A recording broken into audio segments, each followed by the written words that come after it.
Estamos ao vivo! Sejam todos bem-vindos ao som de Silmeira!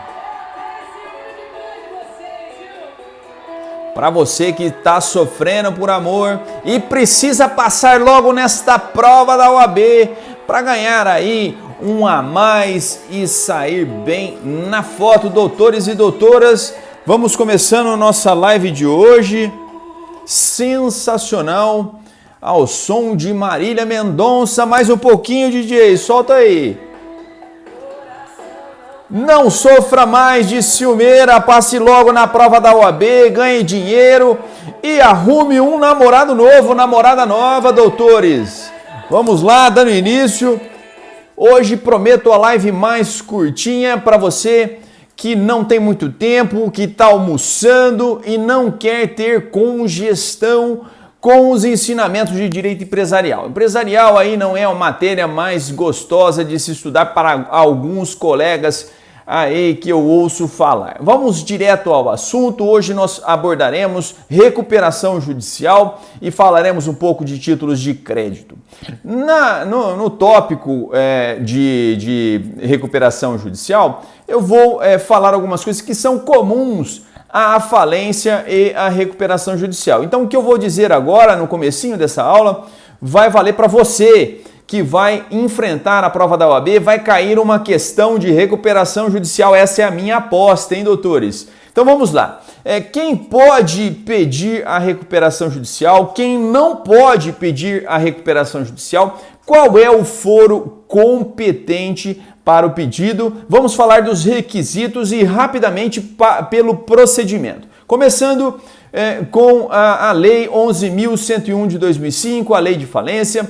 Vamos saber quem pode propor a falência, quem pode falir e quem pode se submeter à recuperação judicial. E é o empresário. Nós dissemos ontem que o empresário é aquele do 966, é aquele que exerce com profissionalismo a atividade econômica organizada para a produção ou circulação de bens e serviços. Alguns dizem amém ao final, porque parece que você está na missa. Quando o padre começa a falar uma palavra, a turma toda continua a frase e diz amém no final. E assim com o artigo 966, você sabe bem, você que teve aula com um professor na graduação, sabe de cor e salteado esse conceito. E nós lembrando que esse cara que pode sofrer a recuperação judicial, esse cara que pode falir, ele é empresário pessoa física ou pessoa jurídica. Se ele for pessoa física, ele será um empresário individual. Se for pessoa jurídica, ele será a sociedade empresária ou ERELI. Então, a recuperação judicial é a aptidão para estes empresários. Quem não pode falir? Nós temos um artigo expresso lá no artigo 2º da Lei de Falência, que vai falar que não pode falir empresa pública, sociedade de economia mista e algumas empresas que estão ligadas à economia de uma maneira muito pulverizada, difusa, que atinge uma quantidade imensurável de pessoas. Então, imagine um bonequinho, você desenha aí um mapa mental, um bonequinho, e nesse bonequinho o que está ligado às essências da vida, normalmente na vida de um indivíduo. Então o indivíduo vai fazer um seguro porque tem um carro, ou um seguro de vida, porque quer deixar um conforto para sua família. Então seguros não podem sofrer recuperação judicial e falência num primeiro momento. Podem eventualmente num segundo momento, mas não podem, como regra não podem. Então as instituições financeiras também não podem, os consórcios também não vai fazer um consórcio de um carro porque precisa andar de carro, então tudo ligado ao indivíduo, um banco, uma conta corrente, a previdência privada para quando se aposentar ter uma renda já que mantém a família. Então essas pessoas jurídicas não podem se submeter ao regime da recuperação judicial e da falência. Onde que é proposta a ação de falência e a ação de recuperação judicial? Nós temos o foro competente, o juízo é estadual. Pronto, já definimos, não há dúvida, juízo federal, juízo estadual. Se cair na sua prova, saiba que é o juízo estadual. Do principal estabelecimento principal estabelecimento é aquele com maior volume de negócios. E aí a OAB tem que deixar muito claro para você onde que é esse maior volume de negócios para você definir o local competente para a propositura da sua ação de falência ou da sua ação de recuperação judicial. Seguindo em diante, podemos dizer dos requisitos. Agora falando especificamente para a recuperação judicial, vamos dizer aqui que quem pode pedir a recuperação judicial é aquele empresário que tem 5 anos sem pedir recuperação judicial, sem ser beneficiado com a recuperação judicial, pelo menos 2 anos como empresário regular. Empresário regular por 2 anos, 5 anos sem ter sido favorecido com nenhum tipo de recuperação judicial, que ele não seja falido, porque o falido, obviamente, é uma penalização. Se ele for falido, ele não pode ser beneficiado com a recuperação judicial. Se ele for falido, ele tem que estar reabilitado. E também não pode ter praticado crime específico previsto na lei de falência. Então, esses são os requisitos principais: 2 anos como empresário regular e não ter sido beneficiado com a recuperação judicial nos últimos 5 anos. Vamos falar rapidamente do procedimento, que hoje a live é mais rápida. O procedimento se inicia, obviamente, o procedimento da ação de recuperação judicial com a petição inicial. Nessa petição inicial, o advogado ele tem que elencar as causas, os motivos pelos quais a crise econômica e financeira sobreveio. Vai relacionar os credores, os empregados, vai relacionar extratos bancários, vai colocar a vida financeira da empresa de maneira muito nítida, muito clara para o juiz aferir. Se ele afere que esses requisitos legais que estão previstos no artigo 48 da Lei de Falência estão presentes, ele dá um despacho de processamento. Despacho de processamento que vai dizer, olha, pode-se iniciar um processo, uma ação, que pode culminar com o deferimento ou não da recuperação judicial, que é o que se almeja com a propositura dessa ação. Esse despacho de processamento suspende o prazo prescricional e as ações de conhecimento e de execução pelo prazo de 180 dias. Guardem bem esse prazo, 180 dias para tudo. Para tudo. Então, parou 180 dias, algumas ações continuam, como as ações ilíquitas, uma ação proposta contra a empresa que vai aferir se há indenização ou não, uma batida de carro, um carro de uma empresa bateu com outro carro. De quem foi a culpa? Se for culpa da empresa, quanto que é o montante que deve ser indenizado? Fiquem atentos com relação a essas ações ilíquidas. E também as ações fiscais também não param. Dando esse despacho de processamento, abre-se o prazo de 60 dias para que o empresário apresente um plano de recuperação judicial. E o plano de recuperação judicial é o coração. Olha só, o plano é o coração da ação de recuperação judicial. É a parte principal. Apresenta-se o plano para se dizer como o empresário devedor em dificuldade financeira vai apresentar a proposta de se solver as dívidas que ele tem. E nesse momento são válidas várias formas de solução dessas dívidas. Pode ser dação em pagamento, novação, fusão entre empresas, incorporação, modificação de administração, modificação acionária. Tudo é válido, desde que seja para resolução. Vai ser postada no YouTube, sim. Desta vez eu vou conseguir, a anterior eu não prometo, porque eu não sou muito afeto a essas tecnologias, acho que deu um problema aí, mas hoje sim eu me preparei de maneira mais acurada para salvar essa live. Continuando, nós estamos falando da apresentação do plano. Se o plano não é apresentado em 60 dias, o que ocorre? Existe a convolução em falência. O processo que era de ação de recuperação passa a ser ação de falência, convolução em falência. Se o plano é apresentado, abre-se o prazo de 30 dias para impugnações. Algum credor pode não concordar com alguma proposta. Se houver impugnação, Então, existe a apresentação do plano, prazo de 30 dias. Apresentou alguma impugnação, nós temos ali a possibilidade, a necessidade da realização da Assembleia Geral de Credores. Na Assembleia Geral de Credores, nós temos a possibilidade de aprovação ou reprovação, rejeição do plano. Se houver uma rejeição do plano de recuperação, nós temos a convolução em falência também. Mas se o plano foi aprovado, inicia-se um prazo de 2 anos, que é chamado de período crítico, o período mais importante em que as principais promessas do credor devem ser cumpridas. Se alguma dessas promessas apresentadas no plano não forem cumpridas, nós temos aí também a convolução em falência. Dentro desses 2 anos, uma simples petição convola a recuperação judicial em falência. Ultrapassados esses 2 anos, quem se sente prejudicado pode propor uma ação individual e aí então propor a ação de falência de maneira individualizada. Mas dentro do período de 2 anos, uma simples petição é capaz de convolar a recuperação em falência. Lembrando, isso é muito importante mesmo, que uma vez aprovado o plano de recuperação, dentro dos primeiros 30 dias, devem ser pagos os últimos 3 salários atrasados dos empregados. Dentro dos 30 dias da aprovação do plano, devem ser pagos os 3 últimos salários atrasados dos empregados. E dentro de 1 ano da aprovação do plano, todos os salários atrasados devem ser pagos. Fiquem atentos com relação a isso. Então, dito isso, podemos avançar. Vamos falar um pouquinho de títulos de crédito. Como eu disse, a live de hoje é um pouco mais sucinta em relação à de ontem, para que todos possam assistir com mais entusiasmo. Vamos falar aí dos títulos de crédito. Lembrando que os títulos de crédito são norteados por 3 princípios. A CAL, cartularidade, autonomia e literalidade. A cartularidade vai dizer que o proprietário do título no original é o proprietário do crédito.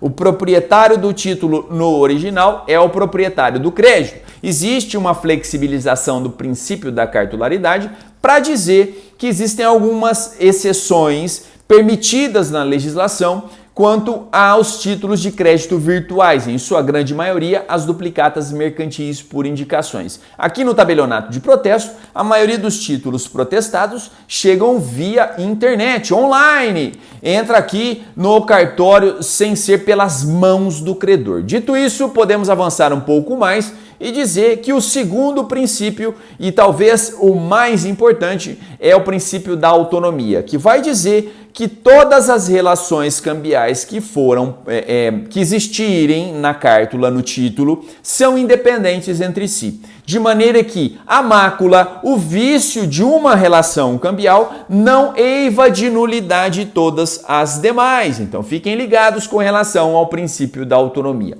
A literalidade é o princípio mais simples, vale o que está escrito. Se alguém disser que vai dar um aval, mas esse aval não está escrito na cártula, esse aval simplesmente inexiste.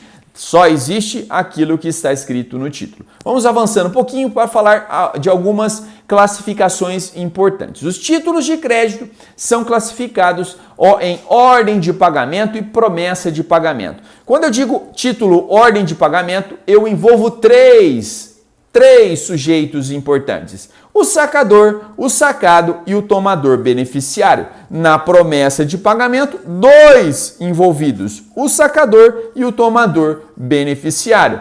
Temos ainda o título ao portador e o título nominativo. Título ao portador é exceção no nosso ordenamento. Somente cheques até 100 salários, até R$100 podem ser emitidos ao portador, sem a identificação do seu beneficiário. Lembrando que os títulos nominativos são a regra. Então, se você circula um cheque por aí, você às vezes não coloca o nome do beneficiário, mas experimente ir descontar esse cheque na boca do caixa, no caixa pessoa. Ele vai dizer assim: preencha o seu nome e me dê o seu RG, justamente para que na hora do pagamento haja a identificação do beneficiário. Dito isso, podemos avançar um pouquinho mais e falar dos títulos causais e não causais. Os títulos não causais são a regra em nosso ordenamento jurídico. Isso porque não se questiona o motivo pelo qual o título de crédito foi emitido. Nos títulos causais existe essa necessidade e apreende-se, mostra-se a origem, o motivo pelo qual a cártula foi sacada, foi emitida, e, sob o ponto de vista legal, o exemplo é a duplicata mercantil, é um título causal. A duplicata é um título causal porque ela só pode ser emitida em casos de compra e venda mercantil com prazo de pagamento não inferior a 30 dias. E nesses casos, são casos, portanto, pontuais para contratos de compra e venda com prazo não inferior a 30 dias. Vamos avançar um pouquinho, falar um pouquinho de aval, um pouquinho de endosso. O endosso é o mesmo que transferência. Em uma palavra, endosso é transferência. Em uma palavra, aval é garantia. Olha só, um macete para você guardar. Aval é dado no anverso, na frente. Então, A do aval com anverso é a ligação para você não se esquecer. O endosso não começa com A, então não é no anverso. O endosso se faz, portanto, no verso, nas costas do título de crédito. Então, no anverso, aval. No verso, o endosso. Lembrando que o aceite também pode cair. Ele começa como? Começa com A. Então nós prestamos o aceite em qual lado do título de crédito? Na frente ou atrás? Na frente, no anverso. Então, aceite no anverso. Aval no anverso. O endosso no verso. Dito isso, vamos avançando que o tempo urge. Vocês aí estão almoçando e não quero atrapalhar esse momento sagrado. Vamos lá. Vamos falar um pouquinho de cheque. Vamos lembrar que o cheque é uma ordem de pagamento à vista. Existem 3 envolvidos, é uma ordem de pagamento. O emitente ou correntista, o sacado, o emitente que é sacador, o sacado que é o banco e o tomador beneficiário que pega esse título na mão e que vai descontá-lo eventualmente. Temos aí que ficar atento ao prazo de apresentação e o início do prazo prescricional. Nós sabemos que o prazo de apresentação do cheque é de 30 dias para praças iguais, praças de pagamento idênticas, ou seja, o local de emissão, quando você preenche o cheque, Votuporanga, São Paulo, se for coincidente com a agência pagadora, imaginem um cheque, você escreve São Paulo, agência pagadora, São Paulo, mesma praça. Prazo de apresentação, 30 dias. Se a agência pagadora é São Paulo, mas eu coloco Votuporanga, praças de pagamento diferentes. Prazo de apresentação, 60 dias. O prazo de apresentação, ele existe e é importante para dar início ao prazo de contagem da prescrição do cheque, que você sabe, é 6 meses. Então, o prazo de 6 meses, a depender de prazo de pagamento igual ou diferente, será de 30 dias mais 6 meses ou 60 dias mais 6 meses. Dentro desse período de 6 meses é possível a propositura da ação de execução. Não confundam este dado. Então, após o prazo de 6 meses, levando em consideração 30 ou 60 dias depois dos 6 meses, é possível, depois dos 6 meses, a propositura da ação que veda o enriquecimento sem causa. A legislação vai chamar essa ação de locupletamento ilícito, em que alguém se enriquece à custa de outro. E nessa ação, nós temos uma ação um pouco diferente. É necessário comprovar que não recebeu. Ela não tem a conotação executiva, mas ela tem um caráter de uma ação de conhecimento mais simplificada. Dito isso, podemos avançar um pouquinho mais e falar da oposição e da contraordem. A contraordem ou revogação, ela só pode ser dada após o prazo de apresentação. A contraordem ou revogação, eu particularmente guardo essa informação como COR, C-O-R, contraordem ou revogação. Só pode ser dada após 30 dias do prazo de apresentação.